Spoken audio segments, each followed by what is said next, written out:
ప్రాంతాల్లో, అనేక నియోజకవర్గాల్లో, అనేక గ్రామాల్లో చిన్న గూడు కూడా లేక విలవిలలాడుతున్నారు.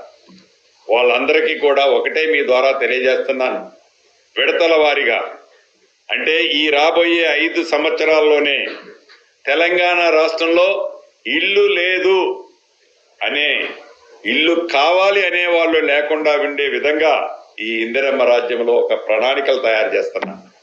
ఆ ప్రణాళికని ఎట్టి పరిస్థితుల్లో ఆర్థికంగా ఎన్ని ఇబ్బందులు వచ్చినప్పటికీ ఆ ప్రణాళికని మాటలతో కాకుండా చేతలతో ఇంప్లిమెంటేషన్ చేస్తాం. ప్రతిపక్ష నాయకులకి ఒక్కటే చెప్తున్నాను, మీరు సహకరించబోతే సహకరించకపోయారు, కానీ కారు కోతలు కుయ్యకండి. కొద్దిగా ఓపిక పట్టండి. మేము పంపే ఏదైతే సందేశాలు కానీ, కార్యరూపం దాల్చేసే సిస్టమ్ కానీ కొద్దిగా ఓపిక పడితే ఈ ప్రభుత్వం యొక్క చిత్తశుద్ధి మీకే అర్థమవుతుంది, ప్రజలకు ఇప్పటికే అర్థమైంది. అప్పటిదాకా ఓపిక పట్టాలని కూడా ఈ వేదిక ద్వారా నా మిత్రులైన ప్రతిపక్ష సోదరులందరికీ తెలియజేస్తున్నా.